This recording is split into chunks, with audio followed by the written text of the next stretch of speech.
Hi,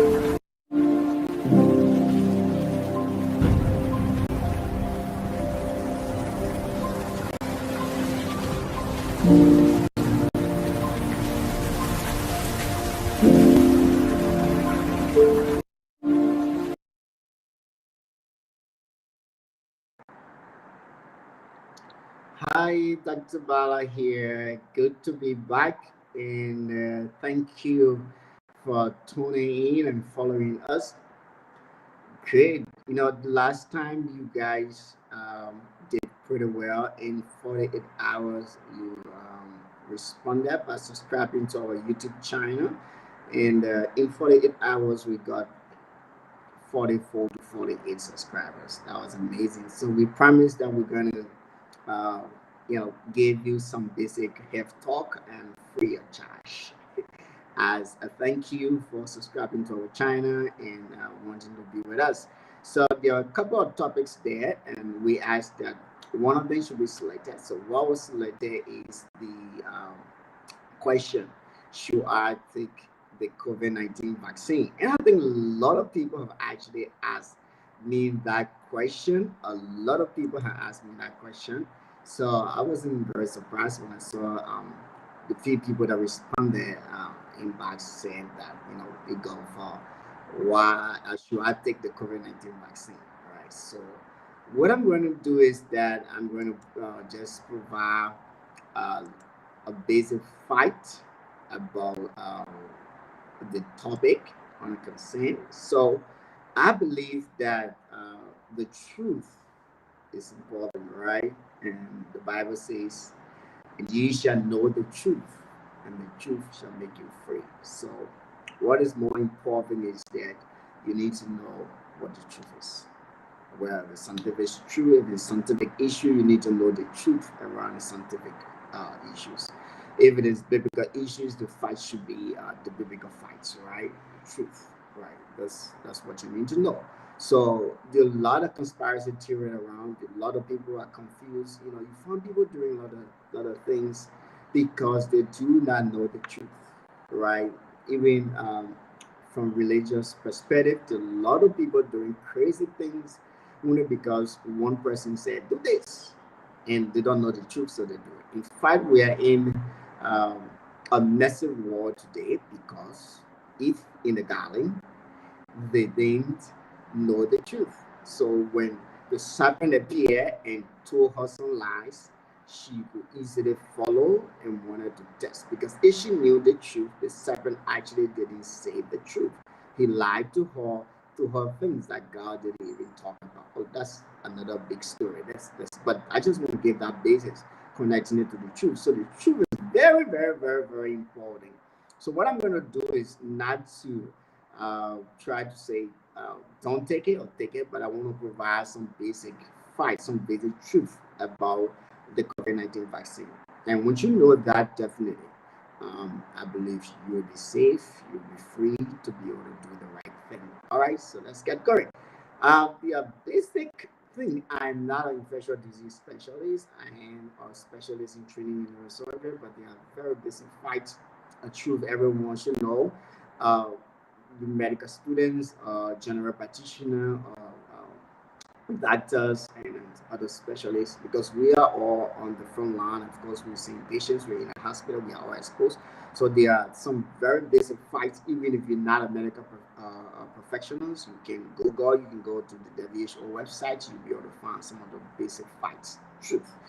The difference is that maybe because the health professional or doctor like me would probably understand the mechanism and be able to understand it better. So you want to hear from a doctor. So I'm here and to just add up to what you probably have heard or you know. So I want to start by saying how our body naturally responds when it comes to vaccine. So every time we have a pathogen entering our body, these pathogens have antigens. So our body responds by producing antibody. So, like the picture I'm showing you on the screen here, you see a laser. It has antigen, so our body produce antibody. So when we when we got the measles vaccine, our body produced antibody against the measles, against the antigen of the measles. So we are safe, right? So every existing pathogen, like for chicken pox, for measles, for whatever disease, our body, the vaccines help our body produce antibody against that existing pathogen. So what happens if you have a new pathogen? If you have a new pathogen, for example, that your body doesn't have antibody against, then it becomes a problem because your body cannot. If your body doesn't produce antibody against that pathogen, that new pathogen, then that pathogen is going to destroy your body. So, what vaccines does, how the vaccines can help is to help produce new antibody against this new pathogen. So vaccine becomes very, very important, right? So when you get vaccinated, you are protected, right? You protect yourself as an individual because this new pathogen, now you have an antibody in your body against this pathogen. So you are protected as an individual. What happens also, you don't just protect yourself when you become vaccinated, you protect your community, right? Because when a lot of people get vaccinated, um, the whole community becomes protected because herd immunity is established. So you probably been hearing many countries, China trying to reach herd immunity, America trying to vaccinate a lot of people, all the great nations, everyone fighting to vaccinate a lot of people so that we can reach herd immunity. Because a lot of people get vaccinated, the entire community becomes protected. So if you get vaccinated, you're not just protecting yourself, you are protecting your community as well. So that comes to the COVID-19 vaccine. What's the difference between the COVID-19 vaccines? Actually, there are different approaches used to produce vaccine.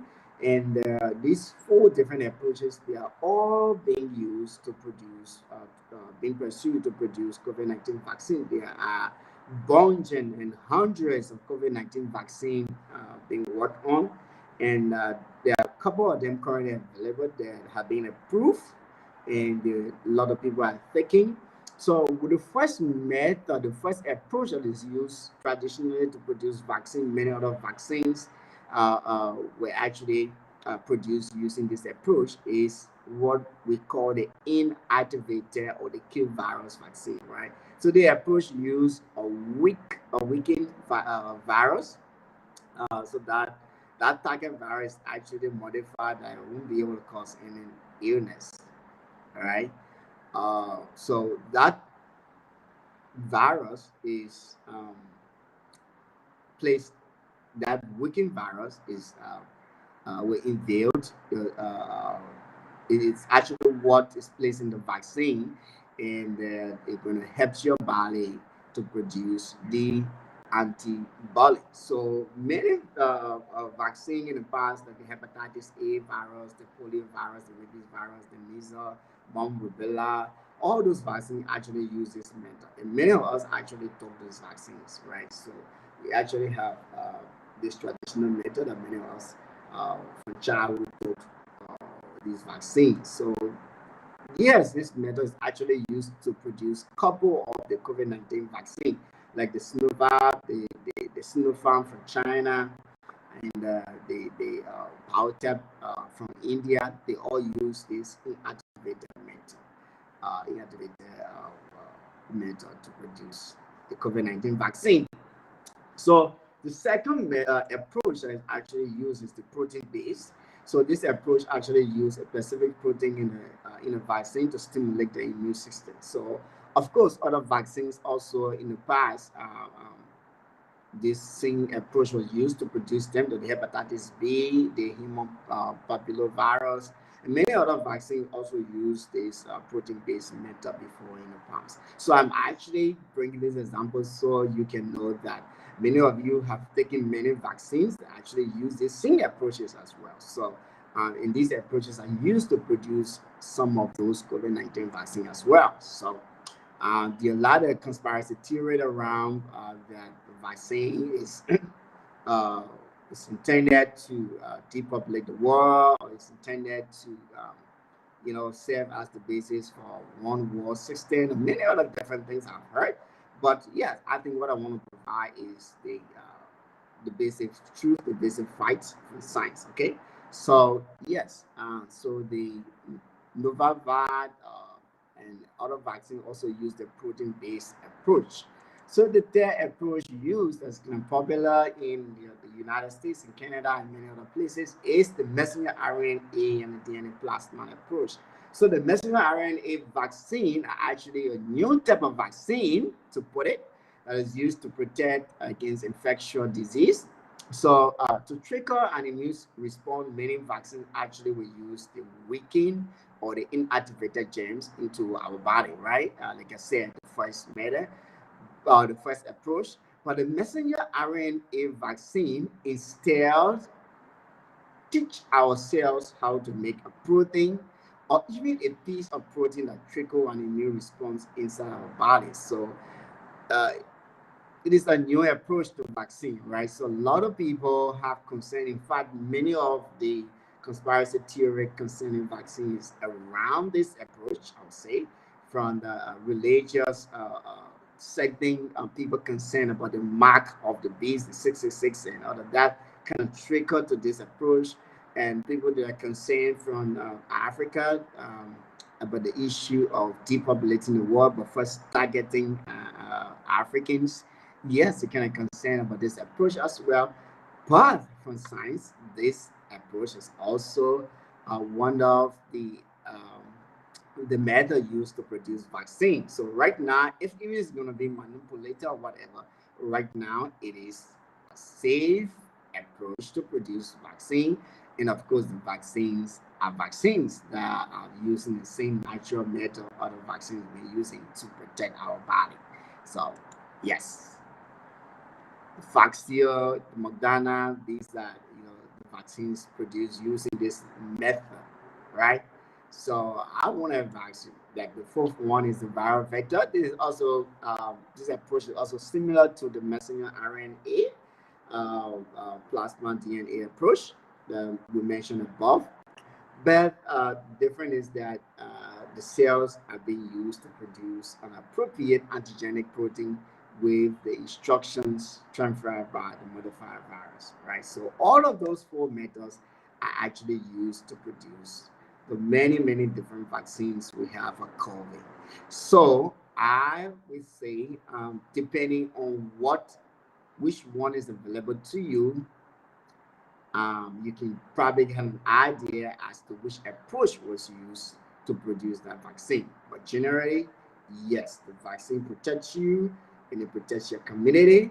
And so, if you are exposed, you're not just locked up in your house. You have to go to work. You have to, take kids to school. You are a health practitioner. You are exposed in the hospital. You are doing business. Like you are out there. You're traveling. You're doing different things. You are exposed. I think the best thing to do basically for these fights is to be vaccinated to protect yourself and to protect your community. So basically, these are, the truth concerning the vaccine, and whatever conspiracy theory you have in your head or that you have heard around that you stay trying to connect. Well, these basic facts about the different approach that is used to produce many of the vaccines can help you make a decision as to whether you should take the vaccine or not. But I would say that I personally, I would advise that you take the vaccine, and I'm blessed. I was comfortable with the inactivated vaccine, and I'm blessed to be in China. So yes, I completed my doses of Sinovac. Yes, so I encourage you to take the vaccine, protect yourself, and protect your community. So tomorrow, before I end this video, I want to invite you. Tomorrow, we're gonna be having our 8th edition of the Medical Reality Talk Show. Tomorrow, we're gonna be talking about HIV/AIDS, right? Another infectious disease. So I just felt it's good to connect here with that. So you can join us. It's not tomorrow actually. This weekend. I'm sorry for that. This weekend we're gonna be having the medical reality talk show, the 8th edition, of course. And we're going to have the experts, an infectious disease specialist and a public health specialist, and also a specialist nurse joining us to discuss current available care and management for quality life for people living with HIV/AIDS. So we'll be glad. It will be live on Zoom at 12 noon GMT. That's going to be 8 p.m. China time. And then we're gonna broadcast the show on YouTube. We go live from Restream, and we hope to be able to share it live on Facebook, on Twitter, on YouTube, and if possible also on Instagram, so that you can join us. But we can tell you for sure it's gonna be broadcast on Facebook, on YouTube, and Twitter. So you can follow us there, and so it will be good to have you joining us on Saturday. That's gonna be December 18th. So thank you for following our YouTube channel. We want to ask you to follow our other pages. There are many other good things we hope we can come back to share with you, and as we talk about our health as Christians and medical professionals, right? So we want to say follow us on Twitter. Uh, Twitter is at ICMFEL. ICMFEL. You can follow us on Twitter. We hope to be able to broadcast about December 18th this weekend talk show on Twitter. We also hope you can follow us on Facebook. Yes, our Facebook page is International Christian Medical Fellowship. You can also join our group on Facebook, ICMFEL. Yes, we'll be glad if you can do that. You can follow us also on Instagram. Our Instagram account is ICMFEL231. You can follow us there. And of course, for which you been awarded this short education video, subscribe to our YouTube channel. ICMFEL. We'll be glad to catch up with you. Thank you, and we hope to see you in our next inspiration. We'll be glad to catch up with you when we come back next time to just share with you what inspired us. So, thank you for following.